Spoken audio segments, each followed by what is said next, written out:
네, 수상한 종목 업앤다운 시간입니다. 오늘 수상한 종목들 정말 많았죠. 내일장의 주가는 어떨지 앞으로의 전략까지 세워보도록 할게요. MB골드 김영민 매니저 함께합니다. 어서 오세요. 네, 반갑습니다. 네, 오늘 계속 매니저님이 기다려줬어요. 과연 네. 오늘의 시장을 어떻게 봤을까? 왜냐면 네. 저희가 항상 영민 매니저님이랑 같이 방송할 때 SK하이닉스가 급락하던가 네. 뭐 알테오젠이 급락하던가 그럴 때마다 오셔서 걱정하지 마, 내일은 반등할 거야 하고 실제로 올랐거든요. 그렇죠. 오늘 시장은 좀 지난번과 같습니까? 다릅니까? 그래서 오늘 제가 왔어요. 일단 아. 시장 하락을 보면은 네. 오늘은 이제 극단적인 수급 쏠림. 삼성전자가 이제 종가 고가로 끝났잖아요. 맞아요. 삼성전자 쪽으로 뭐 외국인들의 매수세가 집중됐고 오늘 코스피 시장에서는 외국인들이 1조 원 순매수로 끝났는데 코스닥 시장에서는 기관 외국인들이 거의 5천억 가까이 투매를 했어요.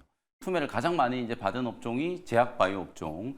최근에 이제 누적된 몇몇 가지 노이즈들이 좀 있었죠. HLB도 그렇고 알테오젠, 뭐 블록딜, 오늘 삼천당 제약이 루머, 네. 뭐 이런 것들이 금리 인하 기대감이 이제 후퇴와 좀 맞물리면서 일단은 좀 털고 가자 이런 분위기가 이제 조성이 된 것 같거든요. 그걸 팔아가지고 삼성전자를 이제 샀다라고 볼 수 있기 때문에 만약에 이게 글로벌 증시가 전체적으로 빠졌다, 미국장도 급락하고 금리 인하 기대감 후퇴 때문에 신흥국 증시, 홍콩, 뭐 상해 전부 다 빠졌다. 그러면 우리 시장도 이제 추세적인 하락을 걱정해야 되겠지만 오늘 유독 코스닥 시장만 빠졌거든요. 네. 지금 지금 현재 뭐 미국 선물 지수도 끄떡없어요. 전체적으로 금리 인하 기대감이 후퇴된 게 제약바이오 업종에는 좀 악재긴 합니다만 너무 이제 과도하게 매도가 좀 나왔다. 특히 오늘 기관 외국인들이 많이 팔았다 보니까 내용이 좋은 종목들이 더 많이 빠졌어요. 알테오젠도 10% 가까이 급락했고 레고캠 바이오도 막 11% 급락했잖아요. 그럼 결국에는 이 종목들이 더 좋은 종목인데 왜 많이 빠질까? 이런 이제 궁금증을 자아내시는 분들은 이게 펀더멘탈 이슈로 빠졌다라기보다는 철저하게 수급 이슈로 빠진 거다. 외국인 기관들이 오늘 5천억 가까운 이제 기록적인 투매를 했다라고 했잖아요. 그럼 코스닥 시장에서 외국인들이 많이 보유하고 있는 종목들을 먼저 팔 수밖에 없겠죠. 거래 대금도 안 되고 시총이 작은 종목을 팔 수는 없는 거니까 많이 들고 있는 종목들, 우량한 종목, 시총 상위에 있는 종목들이 더 많이 빠질 수밖에 없었다라는 거예요. 결론적으로 말씀드리면 시장이 뭔가 펀더멘탈 이슈 때문에 이제 주가가 급락했다라기보다는 우리나라는 이제 극심한 수급 왜곡이 오늘 시장에 이제 하락을 야기했다라고 보면 단기적으로 좀 과매도 구간까지 이제 빠진 종목들은 저점 매수의 기회가 될 수 있겠죠. 대표적으로 뭐 제약바이오 상위권에 있는 종목들 그리고 반도체 종목들 중에서도 오늘 일부 뭐 낸드 플래시라든지 디램 관련된 종목들을 제외하고는 대부분 다 하락을 했기 때문에 HBM 관련된 종목들은 또 좋은 매수 기회가 만들어지고 있기 때문에 내일은 뭐 코스닥 시장 빠르게 900포인트 회복을 할 수 있다라고 보고 기술적인 반등에 좀 무게를 두고 내일 시장을 대비하시면 되겠습니다. 모든 이들이 입을 모아서 무언가 개별 종목의 펀더멘탈이라던가 악재 요인은 아니고 수급이 네. 원체 한쪽으로 그렇죠. 쏠리다 보니까 소외받으면서 차익 실현의 빌미를 유발한 것 같다라고 의견 주셨어요. 그럼 오늘의 종목 알아보기 앞서서 지난주의 성적표는 어땠는지부터 먼저 보고 올게요. 김영민 매니저 10개 종목 중에서 9개 종목의 네. 주가 전망을 맞춰주셨습니다. 높은 적중률 다시 90%로 돌아왔고요. 오늘도 기대해 보도록 하죠. 오늘은 반도체, 제약바이오, 방산, 자동차 이래요. 시장이 좀 약간 어수선하면은 그렇죠. 여러 가지 온갖 테마들이 다 올라오거든요. 종목으로 바꿔볼게요. 투자자분들이 가장 많이 검색한 종목은 삼성전자, 삼천당제약, 하나 에어로스페이스 순입니다. 첫 번째 수상한 종목은 삼성전자예요. 제가 거의 뭐 친한 매니저님들 볼 때마다 막 엄청 그래요. 왜 나보고 SK하이닉스 사라고 안 했어? 왜 네. 삼성전자 사라고 안 했어? 오늘 영민 매니저님이 좀 들으셔야겠어요. 네. 삼성전자 사라고 이야기는 하셨지만 네. 사실 개인적으로 삼성전자 한 주 사는 것보다는 그 밑에 있는 소부장주들 사겠다 주의셨잖아요. 그렇죠. 네. 뭐 저도 지금도 똑같은 생각이고요. 다만 이제 삼성전자가 왜 올라가는지를 여러분들이 좀 정확하게 파악을 하신다면 소부장 종목들이 결국은 좀 갈 수밖에 없겠구나라는 걸 이제 생각하시면 돼요. 삼성전자와 SK하이닉스의 주가가 확실하게 지금 레버리블이 되고 있는 상황이고 삼성전자가 지금 단기간 안에 거의 10% 정도 급등을 한 거거든요. 삼성전자가 이제 왜 올라가냐면 이게 HBM 이슈 때문에 지금 움직이는 게 아니에요. 메모리 업황이 작년에 극심하게 안 좋아서 감산을 진행했잖아요. 네. 극심한 이제 감산을 하고 나서 사실상 드디어 이제 낸드 플래시 가격을 인상했다라는 이제 보도가 나왔어요. 25% 정도 이제 가격을 인상했는데 우리가 보통 업황 사이클을 이제 얘기를 할 때 P와 Q 얘기 많이 하잖아요. 가격이 먼저 올라갔다. 이건 무슨 얘기냐면 감산의 효과가 이제 실질적으로 발휘되고 있다. 이렇게 이제 보시면 되거든요. 디램 가격도 회복되고 있고 뭐 낸드 플래시 가격까지 이제 회복이 좀 된다라고 하면 2분기가 이제 시작됐습니다만 2분기 안에는 아마 생산량, 이제 출하량도 증가가 되지 않겠는가. 그러면 결국엔 작년에 삼성전자가 15조 원이 넘게 이제 반도체 부분 쪽에서만 적자가 나왔다라고 이제 추정이 되는데 네. 올해 그 적자를 만회하고도 남을 가능성이 좀 높다. 그래서 전체적으로 오늘 삼성전자는 뭐 HBM 이슈라기보다 인공지능 반도체와 관련된 이슈라기보다는 메모리 업황 자체가 우리가 생각했던 것보다 빠르게 회복될 수 있는 가능성이 좀 높다. 특히 이것도 뭐 엄밀히 따지면 AI 반도체 이슈하고 무관한 게 아니에요. 그렇죠. 낸드 이제 데이터 센터 같은 데다가 스토리지 이제 확충하기 위해서 낸드 플래시 수요가 급격하게 늘어난다 이런 얘기들을 하고 있잖아요. 그럼 2분기 때 또 온 디바이스 AI에 관련된 이제 또 이슈가 확산되면은 디바이스 단에서도 지금 칩에 대한 이제 수요가 늘어날 수밖에 없고 그러면 뭐 그야말로 메모리 반도체는 초호황 사이클, 슈퍼 사이클이 이제 진행이 된다라고 보면 되거든요. 그런 측면에서 봤을 때 삼성전자 쪽으로는 매수세가 좀 쏠렸고 특히 삼성전자는 하나의 종목이라기보다는 지수 인덱스 역할을 하는 종목이잖아요. 네. 시장을 방어하기 위해서라도 오늘 기관 외국인들이 삼성전자를 좀 집중적으로 매수를 하면서 강한 상승이 만들어졌다라고 보시면 되겠습니다. 사실 이 질문이 맞는 질문인지 모르겠는데 저는 예전부터 의아했던 게 네. AI 반도체 등장으로 인해서 HBM3E, 뭐 HBM의 수요 증가로 SK하이닉스가 눈에 띄었잖아요. 네. 근데 항상 궁금했던 게 아니 AI 반도체가 늘어나고 AI 서버가 늘어나면 당연히 메모리 반도체도 늘어날 텐데 그렇죠. 왜 같이 움직이는 게 아니라 D램과 낸드는 뒤늦게 움직일까? 이게 네. 항상 의아했거든요. 맞아요. 아무래도 이제 작년에 네. 업황이 워낙 좀 안 좋아서 감산을 했고 네. 실제로 실적이 안 좋았잖아요. 그러니까 메모리 업황이 언제 회복될지 이제 가시성이 좀 멀어 보였습니다만 이제는 실적 발표를 앞두고 구체적인 숫자들에 대해서 얘기를 하고 있잖아요. 그러니까 메모리 이제 D램이라든지 낸드 관련된 종목들도 같이 뻗어간다라고 생각하시면 될 것 같아요. HBM은 이미 작년부터 좋았잖아요. 작년부터 좋았고 올해도 이제 큰 폭으로 성장을 하게 될 거고 특히 AI 가속기와 관련된 이제 이슈에서 가장 좀 중심에 서 있는 게 이제 HBM이었기 때문에 HBM 쪽으로 아무래도 이제 시장에 관심이 좀 쏠릴 수밖에 없었다. 근데 이제 앞으로는 시장 수급이 D램이라든지 낸드 플래시 쪽으로도 확산될 수 있는 가능성, 특히 실적 발표를 앞두고 있는 어떤 시기적인 이제 부분들도 고려를 좀 해본다면 이제는 메모리 업황이 전체가 좋아진다. 말씀해줬던 것처럼 아니 삼성전자나 SK하이닉스나 결국 메모리 반도체 기업들이기 때문에 네. 지금 가장 매출 비중이 높은 건 결국 D램과 이제 낸드거든요. 이쪽이 살아난다라고 하면 뭐 전체적인 실적이 빠르게 이제 좋아질 수밖에 없는 거고 거기다가 이제 HBM까지 이제 가세를 한다면 그야말로 이제 날개를 다는 거죠. 그래서 삼성전자라든지 SK하이닉스의 이제 주가 전망이 계속해서 이제 긍정적으로 바뀌고 있는 거고 목표 주가도 이제 줄줄이 상향 조정되고 있는 거예요. 제가 한 달 전부터 여러분들께 실적 발표를 하고 나면 분명히 이제 시장이 반도체 종목들을 바라보는 시각 자체가 달라질 거다라고 말씀드렸는데 지금 벌써부터 줄줄이 이제 목표 주가가 상향 조정된다. 그러면 제가 앞서 말씀드렸던 것처럼 삼성전자와 SK하이닉스가 이렇게 좋아지는데 그 아래에 있는 소부장 종목들 좋아질 수밖에 없죠. 오늘은 전체적으로 조정을 좀 받았습니다만 삼성전자, SK하이닉스가 어느 정도 또 움직이고 나면 소부장 종목들이 다시 따라가게 될 거거든요. 근데 삼성전자가 3% 올라가는 동안에 소부장 종목은 15%, 20%씩 급등을 하기 때문에 소부장 종목들을 조정을 받을 때 잘 준비를 해놓으셔야 된다. 이 말씀을 꼭 드리고 싶습니다. 또 여기에 제가 궁금한 게 자꾸 딴지를 걸려는 건 아닌데 네. 말씀해 주신 것처럼 삼성전자가 간다는 건 그 업황이 좋다라는 거니까 소부장이 갈 수밖에 없어요. 네. 근데 지난번에 한 3년 전인가 4년 전 그때 네. 삼성전자만 올랐을 때 있었잖아요. 네. 삼성전자 없으면 포모 현상 느꼈던. 그때는 그러면은 왜 그런 쏠림 현상이 있었던 거예요? 실제로 이제 삼성전자 그 당시에 이제 동학 개미 열풍이 불면서 네. 삼성전자 주가를 개인 투자자분들이 이제 끌어올린 역대급 이제 고점이 만들어져서 96,000원 정도 아마 고점이 만들어졌을 거예요. 그 당시에 이제 반도체 슈퍼 사이클이 진행된다 이러면서 삼성전자 주가가 선제적으로 올랐는데 알고 보니까 대국민 사기였다 이랬단 말이에요. 맞아요. 슈퍼 사이클이 시작됐다라고 봤습니다만 업황은 그때부터 꺾이기 시작했던 거죠. 그러면 소부장 종목들은 왜 주가가 못 올라갔느냐? 삼성전자와 SK하이닉스가 업황이 호조가 되니까 출하량을 늘리기 위해서는 캐펙스 설비 투자를 계속 해야 되잖아요.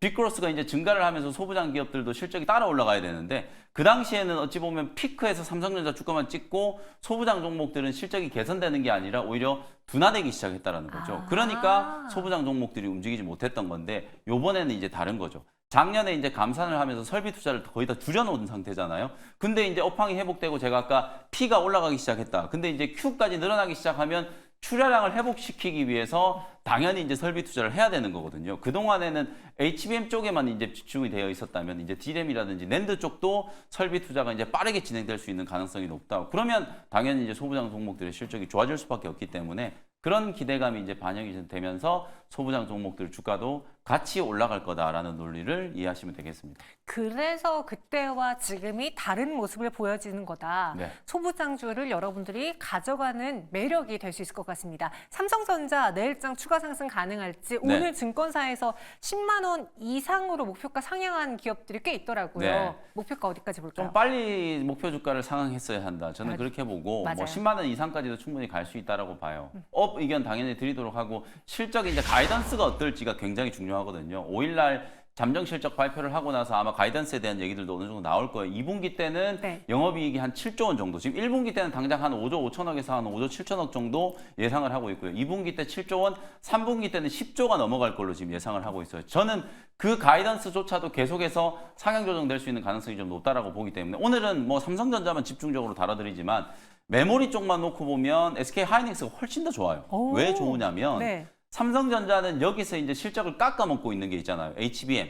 계속 설비 투자를 해야 되고 수율이 안 나오죠. 하반기 돼서 이제 엔비디아 쪽으로 본격적인 이제 공급이 시작된다면 플러스 알파가 될 수 있는 요소. 그리고 파운드리가 지금 굉장히 안 좋아요. 계속 적자거든요. 이 두 가지가 어찌 보면 메모리 여팡 호황을 좀 깎아먹는 부분이기 때문에 삼성전자는 밸류에이션이 더 높아지려면 방금 제가 말씀드렸던 HBM3E 엔비디아 쪽으로 공격적으로 이제 공급이 될 수 있을지 그리고 파운드리가 얼마나 회복되는지 이걸 보셔야 된다. 다만 SK 하이닉스는 다 좋기 때문에 오늘은 쉬어갔지만 하이닉스는 뭐 22만 원, 23만 원까지도 충분히 올라갈 수 있다. 이렇게 말씀을 좀 드리겠습니다. 삼성전자 또 솔깃한 이야기를 들어봤습니다. 오늘 장 왜 외국인이 샀는지 아시겠죠? 여러분 참고해 보시고요. 두 번째 종목 보도록 하죠. 삼천당제약입니다. 18%의 급락을 가까운 네. 급락을 보여줬는데 그 루머가 또 이야기가 나왔어요. 대체 이 루머는 누가 만든 것이며 이 루머에 대한 진위는 어떻게 우리가 판단해야 되는 네. 걸까요? 일단 회사에서 공식적으로 아니다라고 부인을 했기 때문에 네. 회사 말을 믿는다라고 하면 일단 아일리아의 이제 바이오시밀러 유럽은 지금 서유럽 9개 국가에 독점적으로 지금 공급을 했다. 그리고 삼천당 제약 주가가 더 이제 오버슈팅이 좀 들어왔었던 건 미국도 똑같이 이제 진출할 수 있다라는 이제 기대감이 좀 있었는데 그 미국 현지에서 특허 침해에 관련된 소송이 제기됐다 이런 루머가 이제 나온 거예요. 그래서 회사에서 빠르게 이제 아니다라고 부인을 했는데 네. 이미 오늘 제약바이오 기업들은 말씀드렸던 것처럼 기관 외국인들의 이제 투매가 시작되고 있었기 때문에 제가 이제 앞서 말씀드렸던 것처럼 제약바이오 기업들이 팩트를 떠나서 오늘은 철저하게 이제 수급 논리, 우리가 보통 이제 좀 거친 표현이긴 합니다만 수급이 깡패다 이런 얘기 많이 하잖아요. 오늘 기관 외국인들이 보유를 좀 많이 하고 있는 제약바이오 기업들은 상당히 좀 낙폭이 컸고 매도가 좀 많이 나왔어요. 그러는 와중에 그동안에 이제 축적됐던 몇 가지 노이즈들, 제약바이오 기업들은 제가 항상 말씀드릴 때 기세로 올라간다 이런 네. 말씀 많이 들거든요. 근데 그 기세에 약간의 이제 균열이 좀 생긴 거예요. HLB라든지 알테오젠이라든지 삼성전자제약 이런 기업들이 하나씩 지금 뭔가 이제 노이즈들이 좀 나오다 보니까 아 이제는 한 번 정도 차익 실현을 좀 하고 가자. 또 AACR을 앞두고 있으니까 항상 우리가 이런 이제 큰 이벤트, 굵직한 이벤트가 이제 지나고 나면 세론에 대한 이제 우려들을 많이 했었기 때문에 이번에는 오히려 좀 선제적으로 매도를 좀 하면서 조정이 이제 시작됐다. 이렇게 이제 보시는 게 맞을 것 같고 뭐 그런 측면에서 봤을 때는 오히려 AACR이 끝나고 나면은 좀 메인스트림에서 주류를 이루는 이제 항암제 시장에 또 혁신적인 이제 기술들을 가지고 있는 기업들은 먼저 얻어맞았기 때문에 네. 저점 매수를 한번 해볼 수도 있는 기회가 만들어지지 않을까 저는 그렇게 생각을 하고 있습니다. 여기서 좀 수상한 거 궁금한 게요. 네. 사실 외국인과 기관이 매도했다라고 하면은 그들도 좋은 종목은 괜히 매도하고 싶지 않을 거 아니에요. 네. 그리고 삼천당 제약 측에서 빠르게 루머다라고 하면은 저라면 안 팔 것 같은데 외국인과 기관이 매도했다라는 거에서 네. 괜히 이들은 뭔가 내가 모르는 정보를 알고 있어서 팔았나 보다라는 의심을 하게 되거든요. 그게 아니라 이제 기관 외국인들이 그렇게 한가하지 않아요. 그 어떤 특정 종목을 딱 찍어서 이 종목이 좋아서 사고 팔고 우리 저랑은 개인 투자자, 다르군요. 그죠? 우리 네. 개인 투자자분들은 이 종목을 열심히 분석을 해가지고 이 종목이 상승 여력이 이만큼 있으니까 얼마를 사고 또 얼마를 사고 이렇게 이제 매매를 하는데 그거보다 훨씬 더 큰 이제 자금이 소위 말해서 이제 패시브 자금, 지수를 따라서 이제 움직이는 자금들이 있거든요. 오늘 제가 말씀드렸던 것처럼 미국장에서 이제 국채 금리가 상승하고 금리 인하 기대감이 후퇴한 게 조정의 이제 빌미가 됐다라고 말씀드렸잖아요. 코스닥 지수가 초반부터 빠지기 시작해가지고 기관 외국인들 쪽에서 매도가 나오니까 지수가 흘러내리잖아요. 주요 지지 구간 오늘 900포인트 깨고 895포인트 지지를 해야 되는데 그게 2시 이후에 또 깨져가지고 888까지 떨어졌단 말이에요. 네. 이게 왜 그러냐면 매도가 매도를 부르는 패시브 자금들, 소위 말해서 이제 코스닥 시장에 이제 하방 이제 매도를 하는 기관 외국인들의 이제 기계적인 매도가 이제 쏟아지다 보니까 그게 계속 이제 투매를 부추기는 이제 현상을 만들어낸 거거든요. 그래서 오늘 제약바이오 업종이 가장 많은 이제 그런 투매를 이제 받았기 때문에 어떤 특정 종목이 좋고 나쁘고의 가치 판단이 아니라 말 그대로 이제 지수를 추종하는 패시브 자금들의 이제 강한 매도가 좀 있었기 때문에 오늘 종목들이 좀 크게 흔들렸다. 이렇게 이해를 하시면 되겠습니다. 제 궁금증이 해결이 됐습니다. 네. 그럼 삼천당 제약 내일장의 주가는 어떨지 또 네. 오늘 제가 제약바이오 리포트를 훑어보니까 이번에 이 AACR이 끝나고 아스모 초록이 나올 때까지 네. 약간 이벤트 공백이 있다고 하더라고요. 네. 이 공백 기간에 죽집해볼 만한 그런 제약바이오주도 있을지요? 저는 일단 삼천당 제약은 업 의견을 드리도록 하고 오늘 좀 지나치게 과도하게 하락해서 만약에 특허 침해와 관련된 악재가 진짜였다면 뭐 이 정도 하락하는 게 또 어느 정도 정당화될 수 있을지 몰라도 주가가 많이 올랐다라고 해서 빠진 것 치고는 너무 좀 과도하게 오늘 하락했다고 보여지거든요. 네. 내일장에는 충분히 이제 기술적인 반등이 들어올 수 있다라고 보고 삼천당 제약 업 의견 드리도록 하고 방금 말씀하셨던 것처럼 저는 AHR이 이제 끝나고 나서 가장 뜨거운 관심을 받을 분야는 바로 ADC라고 보거든요. 항체항문 접합 기술과 관련된 분야 이쪽이 글로벌 이제 빅파마들이 사실 알츠하이머 치료제를 제외하고 가장 많은 투자와 M&A를 진행하고 있는 분야라고 생각하시면 될 것 같아요. 차세대 항암제 시장에서도 굉장히 중요한 이제 기술 트렌드가 될 거기 때문에 우리나라에 훌륭한 기업이 있잖아요. 레고캠 바이오. 빅파마를 제외하고 나서 기술 이전이라든지 그리고 이제 자금력 최근에 이제 오리온의 피운수가 되면서 거의 이제 뭐 마일스톤이라든지 계약금까지 다 합쳐서 1조 원대에 가까운 현금을 가지고 ADC 신약 개발을 이제 추진할 수 있는 기업이거든요. 막강한 자금력과 그리고 이제 얀센과 같은 이런 이제 글로벌 빅파마들과 병행해서 이제 같이 신약 개발을 연구하는 기업이기 때문에 ADC 분야에서는 분명히 추가적인 빅딜이 또 나올 수도 있다. 네. 그런 관점에서 빠진 종목들 중에서 줍줍을 한다라고 하면 뭐 레고캠 바이오를 1순위로 관심을 좀 가져보시고 그 외에 뭐 알테오젠이라든지 에이벨 바이오 같은 기업들도 조정을 이용해서 저는 충분히 매수할 수 있다. 이렇게 말씀드리겠습니다. 6월 아스코 대비 미리 봐야 할 종목으로 레고캠 바이오까지 전해드렸습니다. 이어서 다음 수상한 종목은요. 바로 밑에 있는 하나 에어로스페이스예요. 인적 분할 이야기가 나왔는데 네. 그 항상 사측에서 검토 중이나 결정된 바는 없어. 요거는 약간 인정하는 뉘앙스 아닌가요? 그렇죠.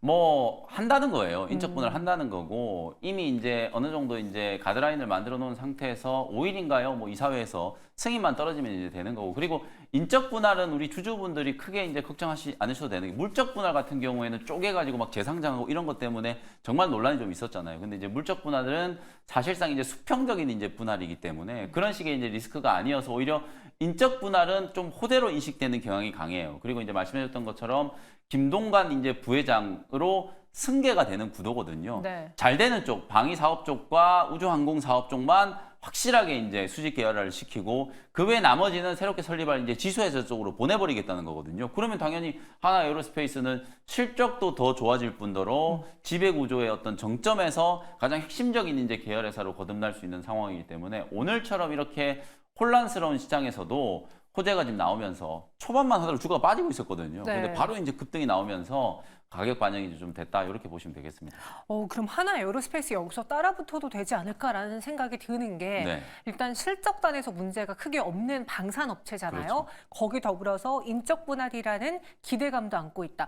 그럼 오늘장 좀 크게 오르긴 했지만 네. 추가 상승도 염두해봐야 되지 않을까요? 분명히 더 올라갈 수 있다라고 보고 네. 뭐 LIG 넥스원이라든지 하나 에어로스페이스 그리고 최근에는 또 현대 로텐까지도 막 급등을 하고 있는 모습이에요. 이제 방위 산업 자체가 좀 구조적인 성장기로 진입을 했다 이렇게 이제 판단을 하거든요. 네. 수주 잔고도 좀 많이 늘어나기도 했고 뭐 단발적인 어떤 지정학적 리스크 때문에 이제 움직이는 게 아니라 글로벌 이제 주요 국가들의 방위비 지출이 급격하게 지금 늘어나고 있잖아요. 미국은 말할 것도 없고 뭐 중국도 미국을 견제하기 위해서 계속해서 이제 방위비를 늘리고 있는 상황이고 특히 동유럽 쪽 이제 러시아 우크라이나 전쟁으로 인해서 폴란드라든지 뭐 이런 국가들이 계속해서 방위비 지출을 이제 증가하고 있잖아요. 추가적인 이제 수주에 대한 이제 기대감도 있는 거예요. 제가 아까 반도체 같은 이런 기간 산업들도 투자에 따라서 그 투자가 이제 공격적으로 진행되면 관련된 수혜주들의 주가가 올라가잖아요. 2차 전지도 이제 본격적인 성장기로 진입을 할 때 투자만 한다라고 하면 주가가 막 급등했던 시기가 있었어요. 그런 것처럼 지금 방산주들도 약간 이제 그런 논리로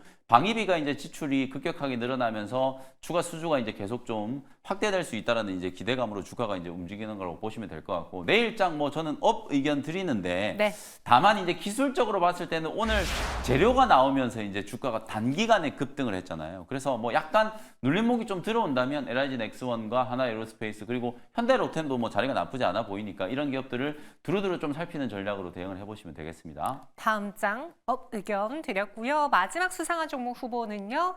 엔캠이에요. 6.26% 상승 마감했습니다. 오늘 거의 코스닥 시총 상위에서 유일한 빨간 불이기도 네. 했고 어제도 올랐잖아요. 그렇죠. 뭐 호재가 있습니까? 주가가 최근에 이제 좀 많이 급등을 했다가 네. 사실 올라갈 때도 이게 왜 올라가는지 모르시는 분들이 되게 많았어요. 맞아요. 뭐 IRA와 관련된 이제 수혜다 이렇게 얘기를 했는데 미국 본토에 이제 공장을 가지고 있는 전해액 기업들이 사실 중국 기업들을 제외하고는 엔캠밖에 없거든요. 특히 이제 전해액 같은 경우에는 유통의 구조를 봤을 때 배터리 기업들 근처에 이제 지리적으로 가깝게 위치가 되어 있어야 돼요. 뭐 그런 측면을 감안해 봤을 때 미국 쪽에 이제 2차 전지 관련된 이제 수혜를 한 몸에 이제 받을 수 있는 기업으로 이제 부각이 좀 되면서 엔캠의 이제 주가가 급등을 했었고 급등을 했다가 고점 대비 거의 40% 이상 조정을 심하게 좀 받았었거든요. 네. 급격하게 이제 조정이 진행되고 난 이후에 지난주부터 기술적인 반등이 진행되고 있다. 그래서 오늘도 그런 기술적인 반등의 연장선상에서 특히 오늘은 말씀드렸던 것처럼 제약바이오 기업들 다 쏟아지죠. 반도체 관련된 기업들도 사실은 테스라든지 한미반도체 몇몇 종목들을 제외하고는 살 수 있을 만한 종목이 별로 안 보인다 싶을 정도로 기관 외국인들의 매도가 강했었거든요. 그러다 보니까 아무래도 이제 엔캠 같은 경우에는 2차 전지 뭐 또 소외된 섹터의 종목이기도 하고 그 섹터 안에서도 뭔가 이제 좀 특이할 만하게 상승을 했었던 종목이기 때문에 오늘 유독 강하게 좀 올랐다. 특히 코스닥 시총 탑5 종목 중에서는 엔캠이 유일하게 상승을 했기 때문에 오늘 좀 대안주로서의 역할을 했다. 이렇게 해석하면 될 것 같습니다. 내일도 오를까요? 네, 업 의견 드리도록 하고 주가가 어차피 기술적인 반등에 이제 파동이 만들어지고 있는 구간이기 때문에 내일도 추가적인 상승이 좀 가능할 것 같다. 이렇게 말씀드리겠습니다. 네, 엔캠 다음 장도 업 의견 드리겠습니다. 전체 10가지에 대한 의견은 어떨지요? 아, 오늘 네. 시장과는 다르게 올업을 주셨네요. 네, 왜냐하면 시장이 많이 빠졌기 때문에 네. 오히려 올라갈 확률이 좀 높고 카카오를 조금 고민하긴 했었는데 네. 그래도 카카오도 오늘 또 저점을 깨고 내려왔거든요. 적어도 내일 시장이 조금 반등을 한다면 약간의 이제 기술적인 반등 정도는 만들어질 수 있지 않을까라는 생각에서 오늘 전 종목을 다 업 의견을 좀 드렸습니다. 그럼 이 중에서 베스트 종목을 꼽기가 좀 어렵지 않았을까 싶은데 네. 지난번에 한미반도체 주셔가지고 목표가 달성했거든요. 네. 또 여전히 한미반도체일지 다른 종목일지 공개해 네. 주시죠. 일단 오늘 베스트 종목은 알테오젠을 한번 선정을 해보도록 하겠습니다. 알테오젠 오늘까지 3거래 연속 좀 많이 하락했어요. 맞아요. 많이 하락했으니까 이제 올라갈 때가 된 거죠. 사실 우리 개인 투자자분들이 20만 원, 21만 원에 물려 계신 분들이 많으실 거예요. 그때는 정말 사고 싶어서 안달이 났다가 왜 그 가격보다 지금 거의 25% 이상 급락을 했는데 못 사느냐. 네. 저는 그 말을 꼭 드리고 싶거든요. 기업은 멀쩡하고 오히려 회사 내용은 더 좋아지고 있어. 오늘 허셉틴 이제 바이오시밀러 관련해서 마일스톤이 이제 수령 청구했다는 거 중국 쪽에서 이제 그런 이슈도 있었기 때문에 회사는 계속 이제 현금 흐름이 더욱 명확해지고 있다. 근데 주가는 빠졌기 때문에 역설적으로 사지 않을 이유가 없다. 이게 시장 분위기 때문에 이제 휩쓸린 거지만 알테오젠 충분히 제가 말씀드렸던 것처럼 향후 이제 2027년 이후에 거의 확정적인 현금 흐름 5천억에서 한 1조 원 정도 가까운 현금이 유입이 될 가능성이 이제 높다라는 걸 말씀을 좀 드렸었잖아요. 그런 측면에서 봤을 때 10조 원이 이제 깨졌으니까 충분히 저점 공략을 저는 해볼 수 있다라고 보여지거든요. 머크뿐만 아니라 또 다른 빅파마의 이 SG 제형 기술 수출이 가능해진다라고 하면 지금의 밸류에이션은 오히려 너무 싸다라는 인식이 생길 수 있다. 뭐 그런 측면을 이제 여러분들이 좀 생각을 해 보신다면 어제 오늘 이틀간의 이제 가격 조정 두려워하지 마시고 만약에 한 번에 사기가 좀 어려우면 우리한테는 또 좋은 이제 테크닉이 있잖아요. 분할 매수. 그렇죠. 나눠서 사시면 돼요. 한 3번 정도 쪼개가지고 나눠서 매수를 하신다면 충분히 접근 가능하다. 이렇게 이제 말씀드리고요. 내일 시초가로 이제 공략을 한번 해보시고 네. 목표가는 23만 원, 손절 가격은 15만 원인가요? 15만 원 정도 손절가 참고하시면 되겠습니다. 네, 22에서 23만 원의 목표가 제시해 드렸어요. 여기서 인사드리도록 하겠습니다. 고맙습니다. 감사합니다. 네, 내일은 오늘과 정반대의 시장이 열리길 바라면서 저희도 여기서 인사드릴게요. 함께해 주신 여러분 고맙습니다.